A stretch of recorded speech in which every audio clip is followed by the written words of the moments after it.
City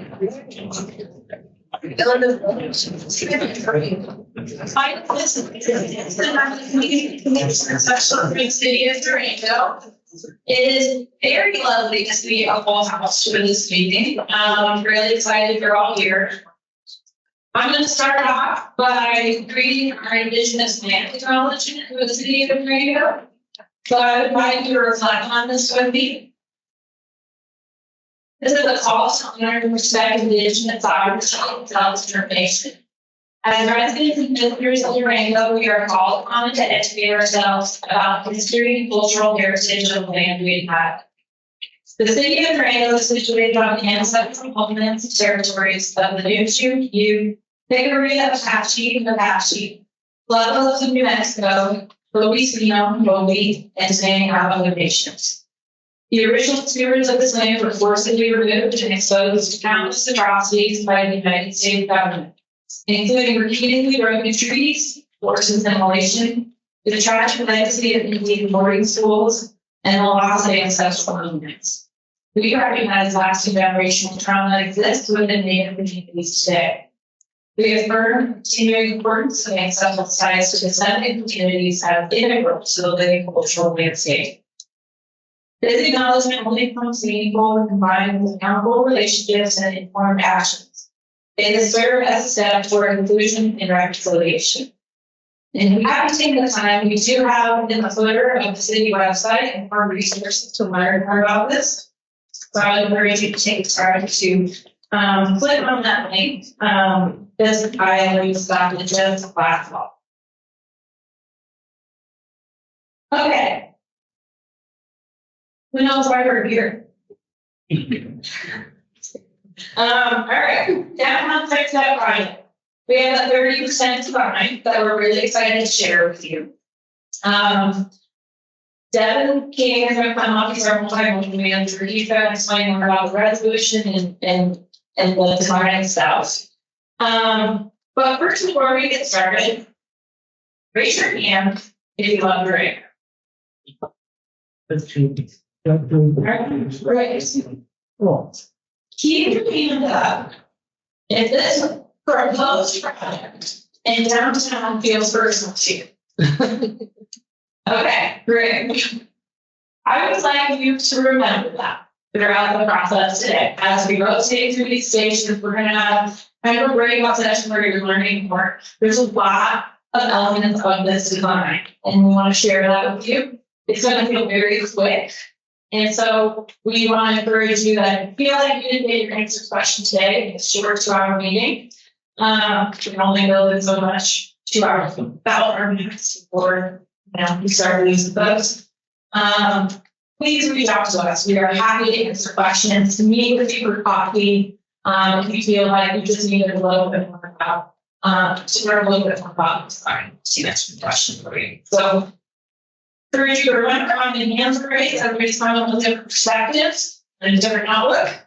And we are all a community together in this. We all feel very passionate about our community. So just remember that as we're moving about the presentation.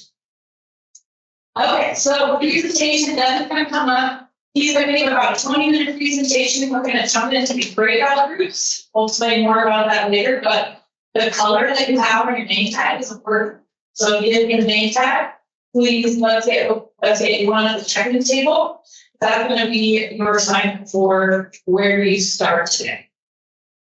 Okay, so we're going to do the breakout groups and then question and answer in the breakout groups for about 20 minutes. And then we'll have to the conclusion of like what's coming next, how we can engage further. Sound good? All right. Devin, you want to come on up here? We've got 6 seats if you want to fill in up here, guys. This is Devin King, our multi-movie. Thanks, Nancy. Hi, everybody. I've met many of you, but for those of you that haven't, I'm Devin King, I'm manager for the city, and really appreciate all your time this morning. So, a quick presentation, like we said, will be about 20 minutes at o'clock, just telling you the time. But yeah, we'll go through the project background, design and status, and the community engagement inside of it. Some of you have probably been tracking this project quite a bit over the years, so for those that haven't, and this is your first time, I hope this presentation will be focused on the ask you.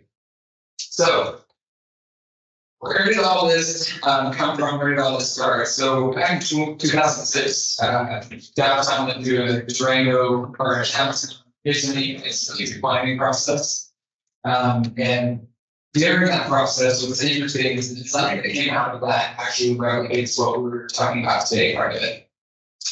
In 2012, we had our first multimodal transportation plan. So what that is it's a plan that identifies multimodal needs involving bike, ped, transit, carpool needs around town. That transportation plan, improvements to downtown were highlighted, and then later in reiteration of the plan, that was further highlighted, especially in terms of accessibility and pedestrian improvements. We also have the downtown overlay district, which is in the land use development code, which have guidelines for what downtown should look like. It does have reference to the streets. And then we also have the comprehensive plan. So that's community development. It's big long-term thinking. What do we want overall Durango to look like? And that also has important pieces regarding downtown. So the project was prioritized by the multimodal action board in 2021.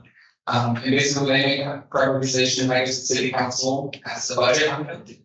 So it was budgeted for design by city council, and it was budgeted for $400,000. So typically, when we go to design projects, we have a rough idea of how much they should or shouldn't cost. We ended up actually getting 2 bids for this project for design, and we both came in around 1.2 million, quite a bit over what we had for the budget. During this time, almost like right at the exact same time, we were going through a visioning and conceptual design, which was in 2021 and 2022, and that was conducted by community development. So they are our planning department, building, and it goes to the human services. And then now they have the housing started. So we evaluated multiple design options, and what that means is, when we talk about a pedestrian wall, that was looked at. We looked at like plans on Main. We looked at what's called a chicane. So we've been to Grand Junction. It kind of looks like that, where it curves as you drive down a straight path. And we looked at several other design options, and then we put out a survey of 4 options. And got feedback from folks. And then we also had stakeholder meetings this room, some of you sent those, and we created vision and goals for the project, what we want to see downtown Durango may have to look like, what is the need, what is the vision. And then through that process, we came up with conceptual design that went to the council in June of 2022. And then it started design. For engineering. So basically, conceptual design is a whole bunch of lines on paper. This is a great idea that we like. This is what we want to see. But at that point, it actually hasn't had any engineering put to it. So there's still a lot of questions. Is what exactly is feasible? What will actually work? So the first thing we did was surveying analysis of the whole corridor. Basically, so we understand the lay of the land, we understand the curves, where those are located, building size, how much space we actually have, utilities underground. And then we started the preliminary design for 2 blocks, 6 and 7 blocks. And that was because we only had $1,000 in that original budget. And then we also started the utilities design at that same time. Now, during that time, we also ended up getting the grant. So we were awarded a grant, actually from DOLA, and then the grant provided us the rest of the funding for the design. So we now have enough funding for the whole design, and that was adopted last year by CDs for budget. So as far as the recent efforts, the conceptual design, we had 19 meetings.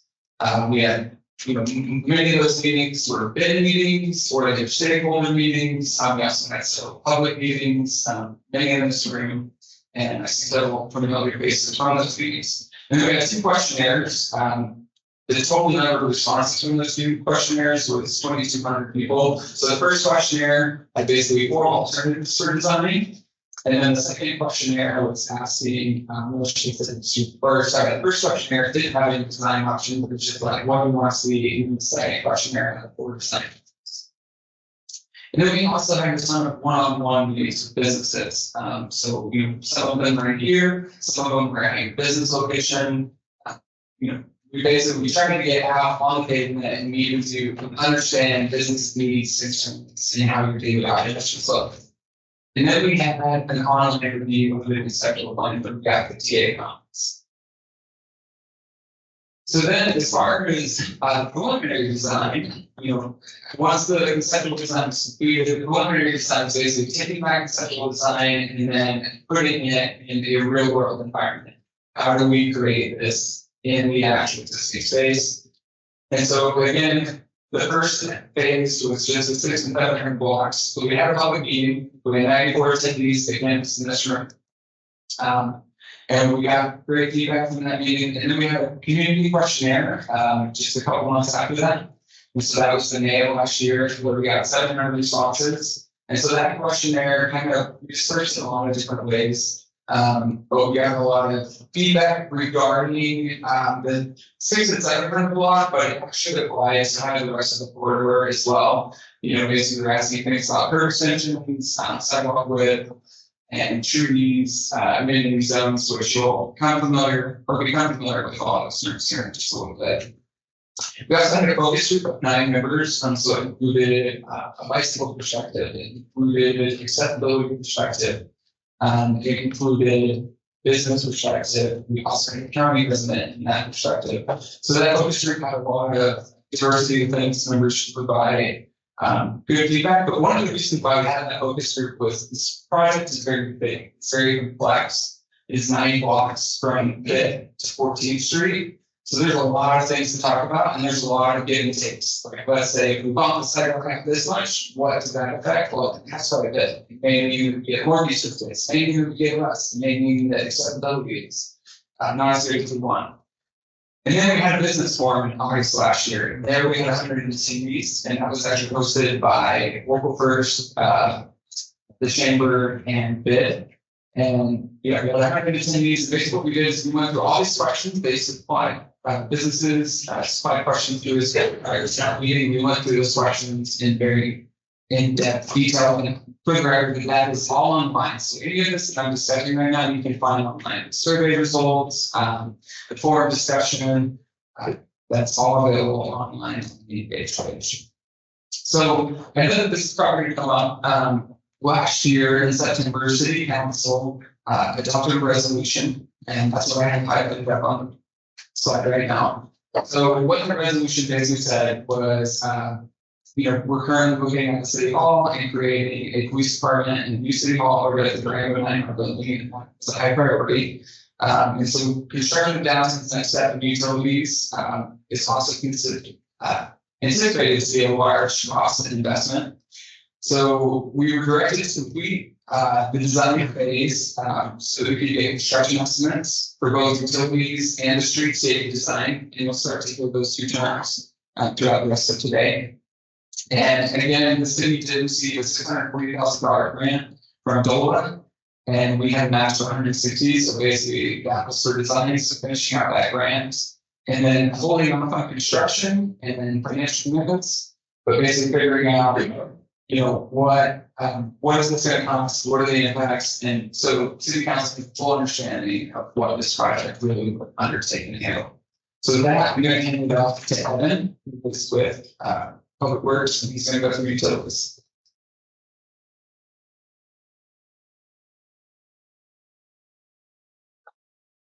Hi folks, my name is Evan Tyler. I'm with Capital Improvements, Public Works, Project Manager. So let's talk about what's going on under Main Ave. So most of our pipes are very old, 50 plus years old. They're starting to get to that point where they're past their useful service life. Back when they were installed, the best practice at the time was to dig up a hole, put these pipes in the ground, put that soil back right over the pipe. And what we didn't know that we know now is those soils are very corrosive. So a lot of our pipes look like this one on the left here. There's a nice brand new tap on it, but it's an old corroded pipe. Is it going to fail immediately? Probably not. But over time, it's something that's going to catch up with us. Our fire hydrants on Main are also very old. Most of them were installed pre-1974. Some of them are at the point where we can actually continue to maintain them because of their age. We're still up to fire code, we still have enough fire hydrants downtown, but we can't continue to maintain all of our fire hydrants on Main now. And then the last thing is our isolation valves, all our water valves on Main, they're old, they're worn out. So a lot of times when we go to do service on Main and you close a valve, it doesn't seep well, it continues to let water seep through because they're aged because of corrosion. Our sewer lines, same thing, they're old, 50+ years old. They're clay pipe, many of them have been cracked over time and they look a lot like this one on the left here. It's important to note that these photos were taken after cleaning.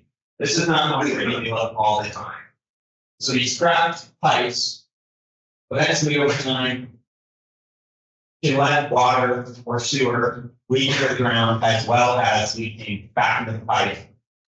This infiltration of water can also be really a big problem for our wastewater treatment plant at Santa Maria, because the high volumes can cause an issue for treatment of the wastewater in the plant. And then the last thing, going out order here, are manholes. Most of the manholes, a lot of manholes on Main are brick. They're great now, but if we go in and start doing a lot of heavy work like surface improvements, these manholes have a tendency over time to want to start to disintegrate. So it's something we need to consider as moving forward, think about construction, think about this thing.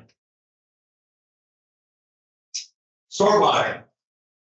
Our stormwater, like everything else in Maine, is quite old. It's all clay pipe, it's dealing with the same issues as our sewer, cracked, the same infiltration. That gets debris in the pipe, makes it difficult to maintain storm flow, makes it difficult to clean. We do have a few sections on Main that have been slip lines, so you go in and you have this existing pipe and you can put a line where you can help prevent water and debris from flowing in, but we've only done that on a few blocks. So the rest, we debris entering and settling, making them less efficient, making them more difficult to clean. So what's all this mean in the grand scheme of things? In short, there's been a lot of deferred maintenance that has compounded over time. And so we're at a point where we're reacting. We're not able to continue to maintain. We're reacting to breaks if they happen. I know the first question, well, why did we defer all this maintenance? What I can tell you is this is an issue we're seeing in municipalities all across Colorado. This is not normal. So, in order to try and keep up with things right now, it's really difficult. If we go to flush these lines in order to try and clean them, many of the lines look like this on the inside. We have a couple more of these that will be in the utilities table and we can address as well. But when you go to flush water in this and increase velocity, it starts to knock loose some of the things on the inside. And while there isn't current water quality issues that affect the businesses on Main, if we were to go flush them or if they were break and it would knock that stuff loose, we'll start to see discolored water quality issues that could affect businesses. On top of that, we can't flush as well because, as I mentioned, isolation valves that don't shut. We can't properly continue to maintain these pipes because the valves will not close. We have certain valves that you go to crank down and water will seep through, and then we can't maintain it properly. On top of all that, if we wanted to maintain them, there's potential that the pressure drops could cause an issue with the scroted pipe, forcing it to break or buckle. Because it's brittle, it's in corrosive materials, and it really needs to be addressed. We're not at the point of imminent failure, but it's something we have to start considering. And why not consider it if we're going to talk about doing some work on Main? I won't take a bunch of time to go into this pretty picture on the right here, but it's important to note that this risk assessment, it considers the age of pipe, but it also considers the risk of pollution effect. So orange or red, we don't be red in this picture, but it seems like a really scary thing. But the reality is we could have a brand new pipe that's still considered high risk because if it were to go out of service, if there were to be an issue, it could have a high effect on the community. What does this look like in the grand scheme of utilities? what are the implications? The utilities design trailed the surface improvements. We're about 30% conceptual design. So moving forward, we consider a further utility investigation, doing a potholing, which is where we can get eyes on where the utility is located, eyes on where those conflicts are. Also possibly considering doing some ground penetrating radar, which is the advanced technique for locating some of these things, ensuring they're in the ground and where we think they are. Up to this point, we have gotten some engineers' estimates, and the problem we're dealing with projects across the city is the engineers' estimates, they're coming in low, they're 40% low because prices are so volatile with contractors of materials. So there's a big question and about what cost is really going to look like. And that's one of those things we're hoping to thoroughly answer that we continue to pursue design for the downtown utilities. And then the big one that I know is a huge question for both utilities and service improvements is, what is this going to look like? How is this going to impact downtown businesses? The construction is obviously a huge logistical challenge when we start talking about improvements on downtown.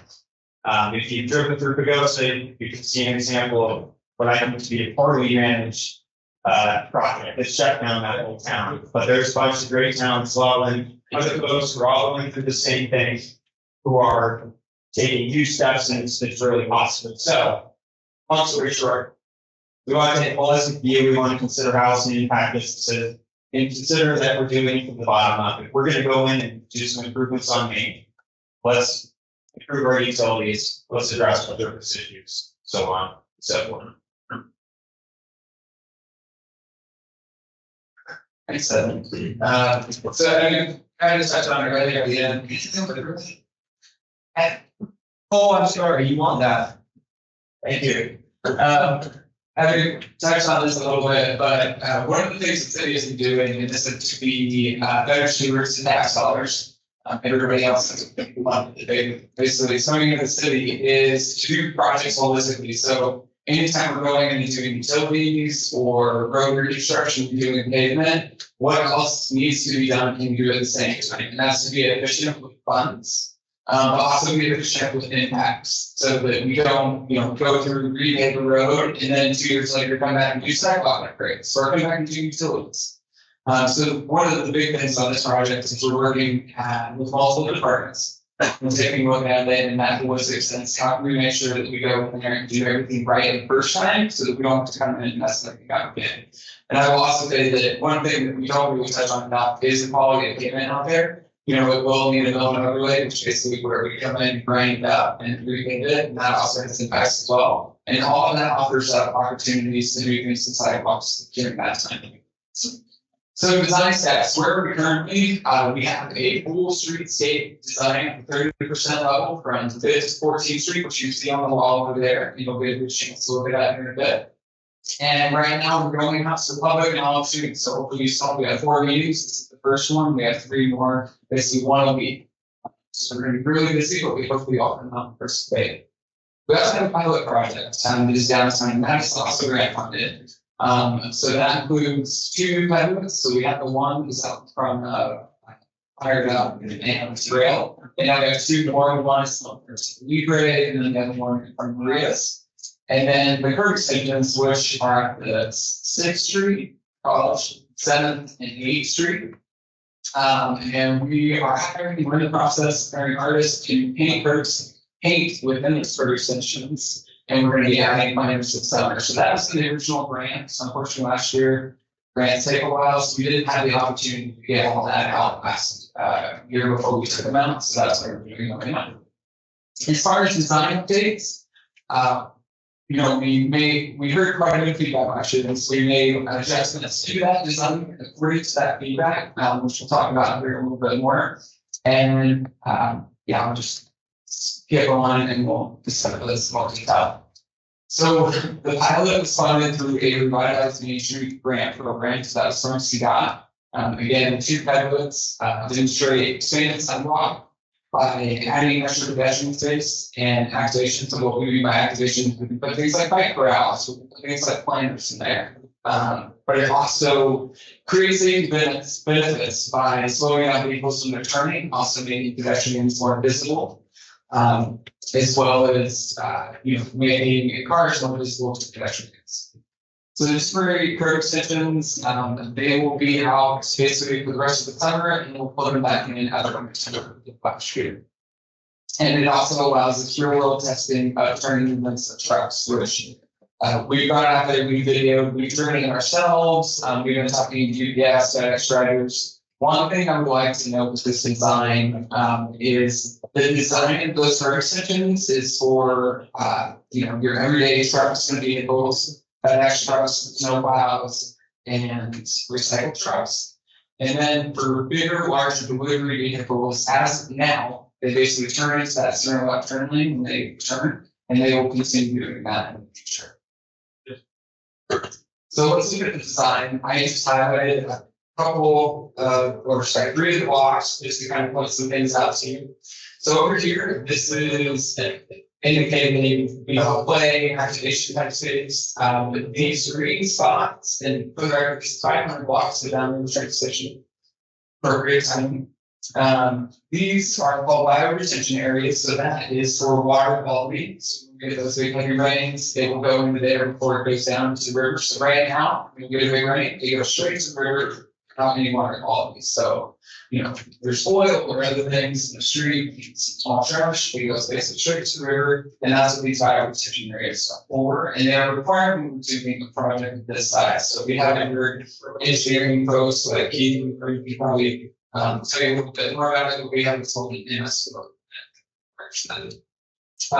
You'll also see that we only have the diagonal marking on the west side. And then over here, we have some motorcycle parking, loading zone, and other parking features. And the reason why this diagonal looks a little bit different is currently it's brick, so we're just maintaining that look. We have some other features like trees, which are the dark green circles. The ones that are really light are the same trees. So then moving on to the 800 block, and this is right off front. So you can see we have parking on both sides. Loading zones. One big thing with this design is including acceptable parking. So that's something we've heard quite a bit from folks that need acceptable parking in town is that we don't really have any spaces on main. We have several on the cross streets that work for some, don't for others. So these are actual spaces that we're adding. Some of these little dark things that you see walking around, those people, just to clarify, we have trolley stops, and these areas at the curb extensions, so that's what this is. These areas with different patterns, those are what we call activation spaces, which spaces where people sit, bike racks, places for plants, or just space for people in general.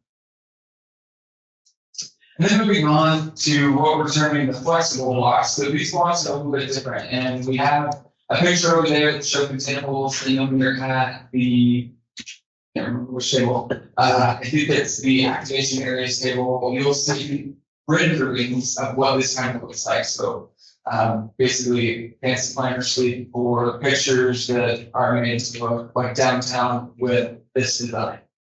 But basically, in this area, there is no curb.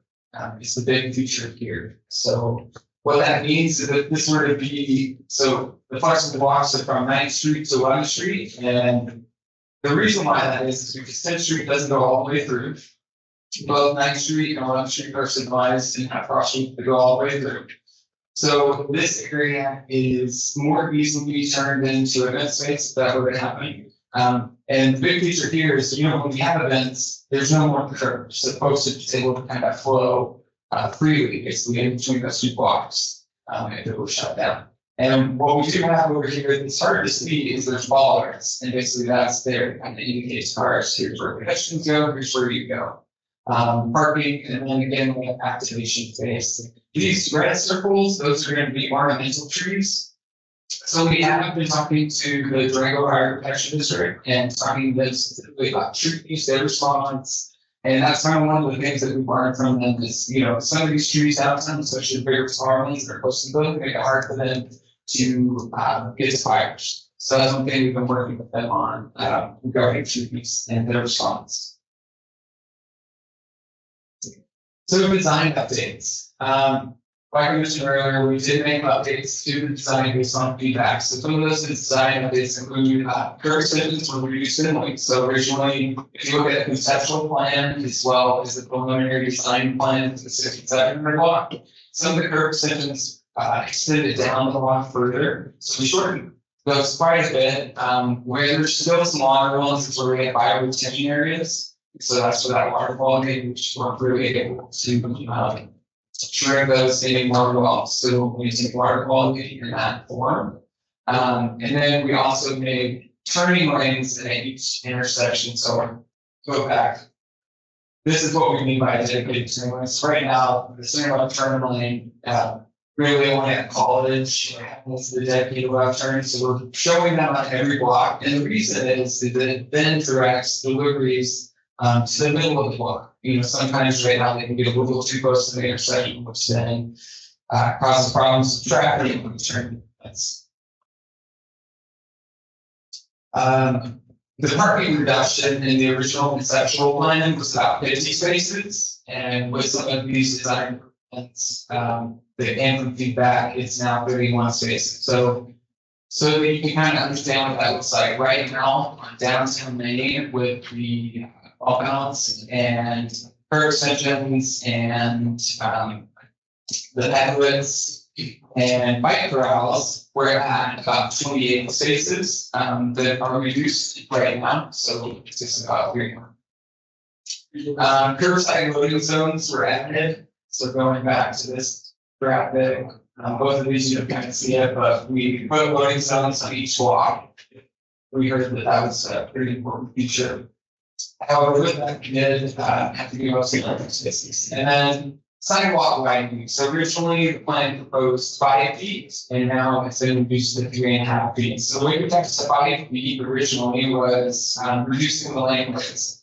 So basically, we're maintaining from white line to white line. So we call that fog line, but basically the edge travel lane to edge travel lane on either side. So still 3 lanes as we have now, still the same width as we have now. And basically where that 3.5 feet comes from for the sidewalk expansion is coming from, if you go out there walking up and down, you'll notice the parking lines, and you'll notice about 3.5 feet between the parking lines and that white edge line for the lanes. And then with that, I will turn it back over to Clancy and we'll get into feedback and break others. These are questions. Please be respectful of that questions. If you want to talk to us and give us more comments, we're happy to do that. We're just saving time for questions here. So, Dean, yeah, what was your question? How much has been invested in this project today? How much has been invested in the project today? So the conceptual plan, I believe, was around $50,000 to $60,000. The utility design up to this point was about 100. Correct. So we're at 170 there. And then I just looked at this the other day. I think we spent 320 somewhere around there. So almost about $500,000 has been spent on this specific project this go around. Yeah, but how about the whole project? The whole thing since 2021. I think that was in 2006. Oh, wow. Since 2006, I don't know, but since 2021, about $500,000. Thank you. Sweet. I heard utilities cost about $1 million, let's say, and the time frame. And when I went to that section. Per block or what? Per block. My question is, how much money are you talking about changing all of that over there? And how are you going to fund it? All of these proposals for not utilities, but all the service stuff. How much money is it going to cost per block? And how are you going to fund it? Okay. Great question. That is why we're doing this design process. We won't know until we get because that's when we're going to get the engineer's estimate. So at this point, we don't know exactly the square feet and how many yards of sidewalk we're going to need there, how much asphalt we're going to need here, how many trees. So those things have to be answered before we can actually get an engineer's cost estimate. Don't you have any idea? I mean, I don't remodel my house unless I have some idea. Oh, what it's gonna cost? I do not at this point. Two questions. How did this get birthed? Who Was not. conceived the idea to do this? Was this an egg before the chicken where you gotta replace utilities? Well, why don't we do the sidewalks too? Or how did this next step get birthed? By the city council, by the planners? Who? Multimodal advisory board. So the multimodal advisory board is an advisory board, that made budget recommendations to city council, and then city council budgeted for this design. However, in 2006, I'm not sure how that was derived, and that was part of the original discussion. But also the multimodal transportation plan that this was also in came from the public, came from feedback. Second question is, all along in the previous meetings I've been to, you were going to add 3.5 foot extension to the existing sidewalks, and you also were not going to replace the existing sidewalks. Is that still in the plan? So the original plan actually called for 5 foot extended sidewalks, so we reduced to 3.5, and that is still the case up there on the board. And then, what's the second The question? second question is, you also were going to add 3.5 feet to the existing sidewalk, not replace the entire existing sidewalk.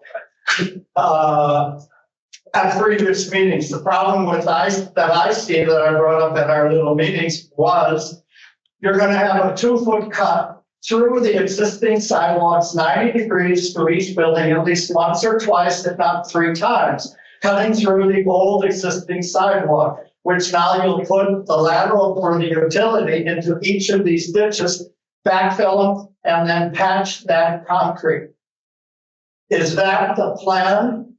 Or are you going to replace all the concrete on all the sidewalks? We don't know that answer yet.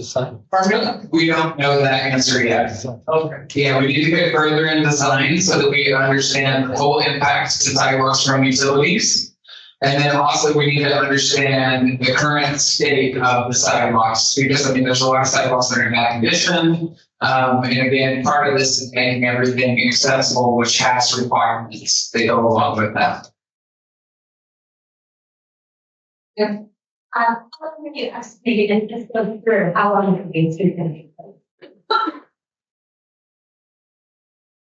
We don't know. So again, that's a lot that's reliant on basically getting to the end of the design and then finding a contractor and working with them. So at this point, I can point you to, there is a Main Street program and they can provide, examples. And we have some of that documentation as well that we can provide. But again, at this point, really what we're doing is trying to get through the design, trying to understand and hopefully answer a lot of these questions so that the city has some more information. And just to be clear, from an engagement lens of community engagement sessions, we invite the community to the table to give us feedback early on in the process where we don't have all the answers yet. And once we get into further into the design, that's the hope, is that we start being able to answer more of these questions the farther along the process we have. I don't think you didn't answer my question. How are you going to pay for the surface? I know how utilities told me they're going to pay for it. What fund is going to pay for all that surface? We don't know.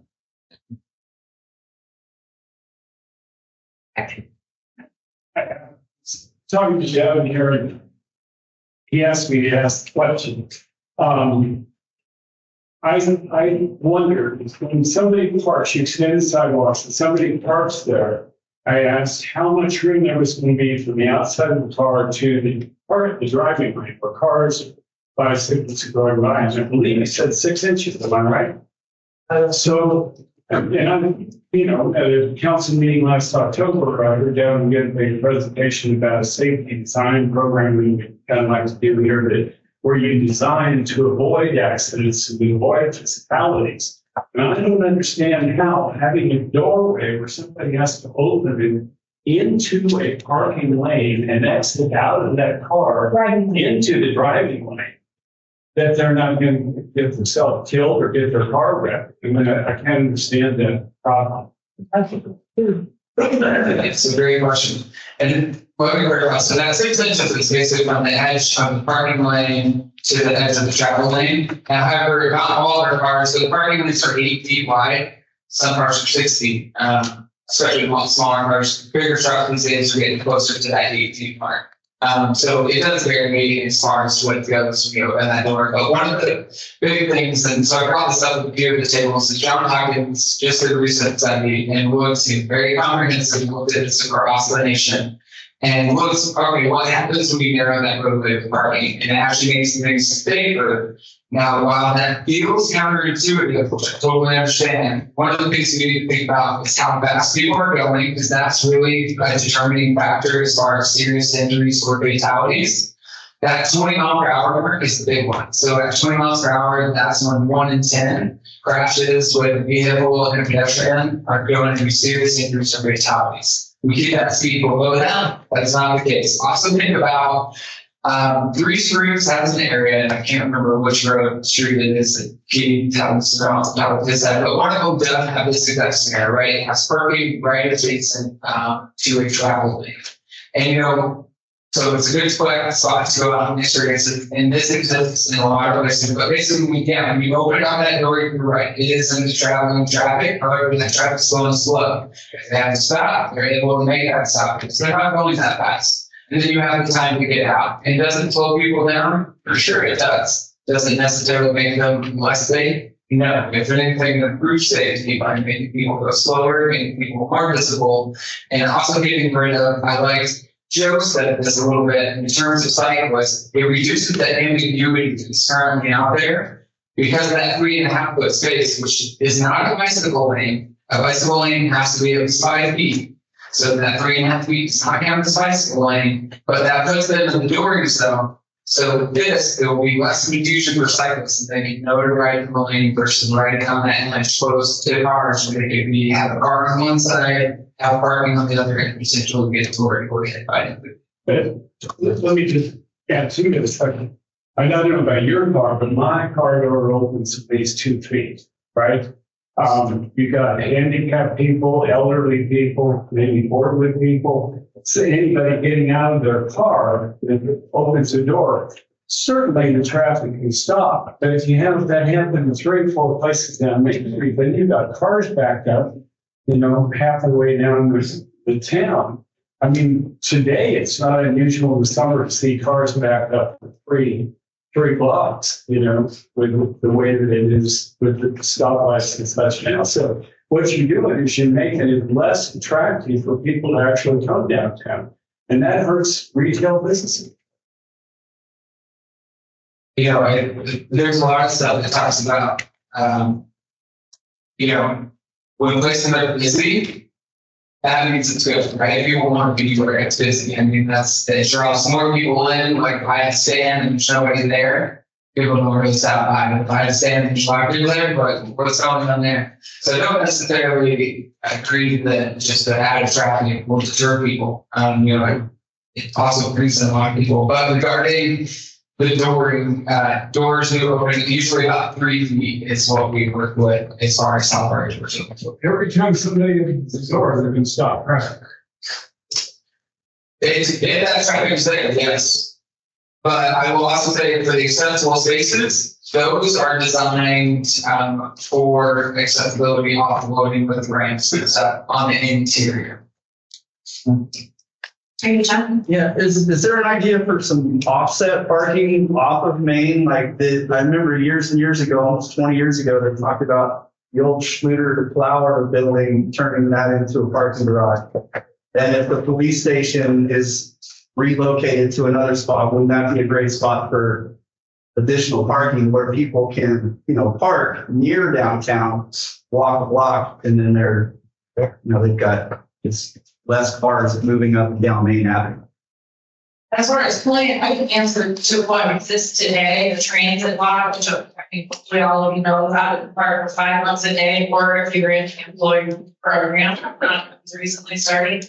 for, what is there, 20 bucks a month. So that is, you know, a block and change off of me. That a lot of folks in town still don't realize how cheap that parking is and that should exist there. But as far as future plans, Sarah, do you want to talk about that at all? Or? I didn't like those. No, yeah, this is very hard. Everybody driving the train too. Yeah, you asked a question, Sarah. Okay, so first of all, the first thing that's happening is the development of the new State Hall building at the 9R building. And we're anticipating that that's actually going to return about 100 spaces back to the central business district on the street once the police department, City Hall, Carnegie's all moved into the new building. We also are going to issue a request for information for cost estimate and feasible locations for the parking garage in the future. That's happening this year. We'll have a cost estimate today to City Council. Has there been any thought on how you're going to keep access to downtown businesses open and accessible while all of this construction? So the resolution doesn't have anything for construction, so we haven't taken that leap yet, like as far as like taking what does construction look like, because council has not given us that direction. We don't think they will. The direction right now is to finish the design, since the money's on the table. I just like to make a recommendation for everybody in this room to read a book called Walkable City by Jeff Speck. He's a 40-year planner who worked with cities large and small all over the world on making their cities more accessible and walkable. It's not based on emotion. It's not based on speculation. It's data and facts on what does work and what doesn't work. I'm sure we can get that from Evan at Read the Bookstore. It's a great read. If you're interested in this, and if this is important to you, and I think it's important that you read what other cities have experienced. So we don't just speculate. We know based on this data, this works, this doesn't work. And what he recommends is, well, isn't all about spending huge money. It's about small fixes that make things work. So I'd highly recommend that. And Jeff Beck, by the way, was the town planner at Three Springs. So he's very familiar with that.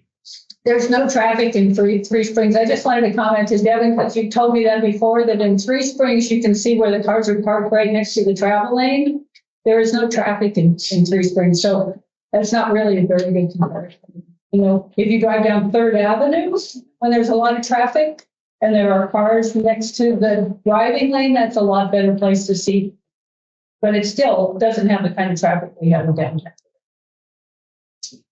Okay, so we need a definition of what a flexible block is. The city has in the past promised us only one festival a month.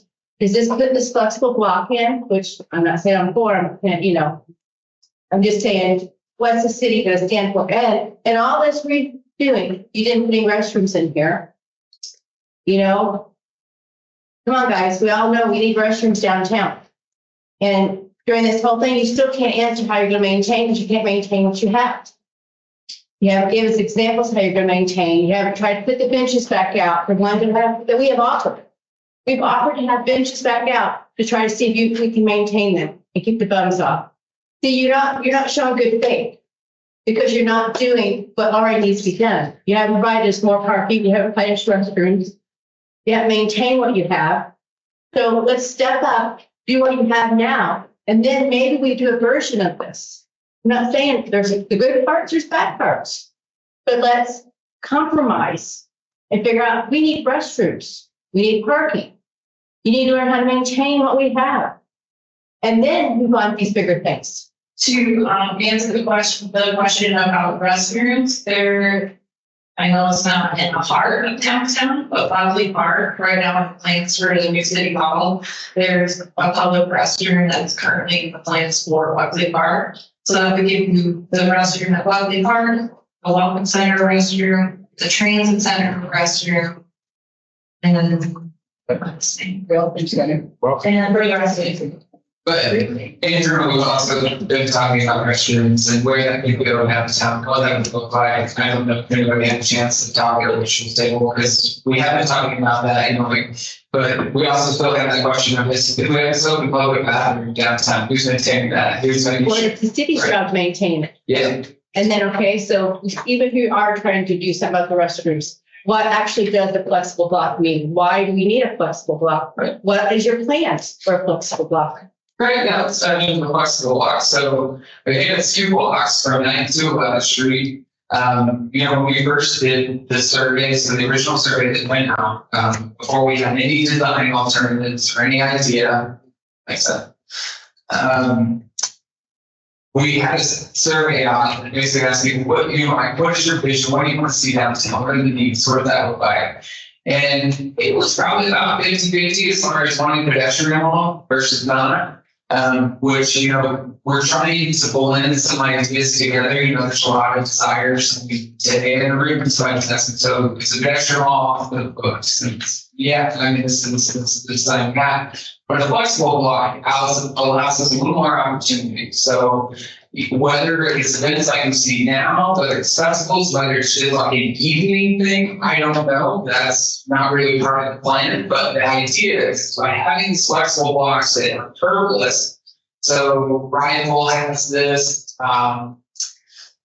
Basalt has some, you know, there's flexible blocks in many mountain towns and other places in Colorado that you can go to. But basically what that means is it's curbless, there's not curves. So you can walk from the sidewalk to the other side. Now, this line we're proposing bollards, and that's, you know, keeping cars off sidewalks, etc. But then if we were to shut down these 2 blocks, which the reason why these 2 blocks were picked was because 10th Street is not a through street, versus both 11th and 9th are signalized and through streets. So it just kind of, it makes matters a little bit easier as far as impacts to the overall traffic pattern downtown. And so basically, you know, these blocks we can easily shut down if we wanted to, but they also just have a different feel that allows a little bit more both mobility as far as pedestrian goes if we were to close it down. Because if we shut down the now, you still have a curve, so it's still a little bit different environment, which these will kind of help. But the rules need to be set in place first. Okay? So you have a flexible block. Then the rules need to be set. Are they going to honor the rule that was 1 festival a month? Or are they going to start throwing them out if we don't have an option? Okay, so if we ever put the money into a flexible block. So, you know, again, you're not doing the free stuff. You're jumping ahead. Let's show good faith. Let's show you're maintaining stuff. Let's show what the rules are. Or, you know what I'm saying? Let's do these things first instead of saying, okay, let's spend this millions and millions of dollars and, oh, we're going to have festival on the weekends. To that point, we are doing the farmers markets a couple of weekends that are going to be on these 2 blocks. And so that is kind of like taking a little bit and looking at that. Like, what does this look like? Because that's going to be a short duration. And it is. Believe it or not, I'm the one that's brought it to. Okay, we have time for one last question and then I gotta do a wrap. So we're getting tight on time. I thought behind you. Sorry, Alicia. Yeah, so, this kind of thing requires, long providing. You can look at what the impact will be 5 or 10 years post doing something like this. Are there example communities? Are we really looking like, a big boost there, I guess that's itself. Are you talking about the impact maintenance-wise, the impact to businesses, the economy? Yeah, the economy, businesses. Yeah, we have looked at, so, you know, mentioned walkability, but there's also a lot of studies that just look at that. So there's a program called Main Street America, as well as there's a Colorado Department or Colorado Main Street program as well. So we've talked with them and they have a lot of resources out there that just talk about what happens in communities, like our scope through similar things. And what the economic impacts, both for retail or restaurants. So I can't remember if we have any sources online, but we have looked at research and studies that show like improving pedestrian access and bicycle access both improve safety for vehicles, but also improves retail and restaurant economic impacts. Granted, everything is on a bit of a sliding scale. It depends on how much you do, it depends on what you do, it depends on your community some. But there's that research out there that we have looked at as far as economic impacts, and they are positive. But hold on, wait. We have 5 minutes left, and I do have something, and she was ahead of you, Jack, okay? So I'm taking one more question, and I'm sorry. We're done with questions. I have to jump into this if we're being respectful of everybody's time of what's coming next. And so we're right here at the public meeting in June. We have 3 more that we're doing. We're also putting a survey out to tourists. There's an Engage Durango forum where we're going to tie all this feedback back up and present back out to the public. Say, this is what we learned from all of you by attending these meetings, as well as any one-on-one meetings that we do. In case you didn't get your questions answered here, I'm happy to answer your questions one-on-one via email, via phone call, however works for you, just let us know. And then, like I said, July 22nd, our Engage Durango forum, we will present this back out to you with what we learned, how it affected the. So the 60% design then is the next step. So right now the 30%, we're jumping into the 60% in the fall. We'll do another public meeting, and then there's the 90% design, and then we'll have that engineers have to get in that final. Okay. So that's kind of the general timeline. If you want to keep posted on this, the best place to go is Engage Durango. Here's our upcoming meetings. You can find these on Engage Durango. For your all business owners, please tell your employees that are a key stakeholder in this as well. We want to hear from your employees as well about how they feel about the design and everything going on downtown. So please send them here. That's next week from 2 to 4 at 11th Street Station on Tuesday. We have residents, by the way, residents, it encompasses like area residents, not just city residents. We have some questions about that. So resident meeting and then accessibility key focusing on folks who may have an accessibility need. So whether that's seniors or people with disabilities, that's that. So if you know somebody in town and you want to send them to one of these, great. If you want to show up to another one and go through this all again, it's going to look the exact same, just in different locations, just so you know. We're not putting out different prompts or anything like that. Station, everything will remain the same. Is this going to be on your website? Yeah, we're going to get that up on the website as well. Yeah. Soon? Today. Today, yeah, we did not sit on this, like I said, Antonio. We were anxiously awaiting this along with some of these photos and things. So, this is a QR code. Just let us know how we did today. As your community engagement specialist, I would love to hear how you liked this format, how you liked this place for a meeting. I have some things and thoughts about it, but I would love to hear from you as community members about how well we did today and what we can improve on. That definitely helps us meet your needs much better. And then over here, this QR code is to our Engage Durango page. If you want the URL, it's engage.durangoco.gov. And that's our engagement site where we ask for feedback about all sorts of projects. You can follow projects, get updated emails. You can fill out quick polls and all sorts of engagement pieces on here for lots of different projects. I think right now we have 37 different projects that we're asking for feedback right now. So if you want to continue to be engaged, check us out there. The survey is very quick. Yeah, the worksheets, please turn your worksheets in. There's a basket at the checking table. Please turn them in there. If you need a little bit more time, you feel like you didn't have enough time, let us know. We'll work something out. But please turn them into the basket on your way out. Like I said, please let us know if you feel like you didn't say what you needed to say today. And we'd be happy to address comments and concerns and incorporate that all into our feedback. You can keep one with all the information. Keep that one. We want to be responsive. So on that you wrote on, please turn those in. Okay. Thank you. Thank you for coming and engaging and giving us your feedback so we can make this project very much about the community.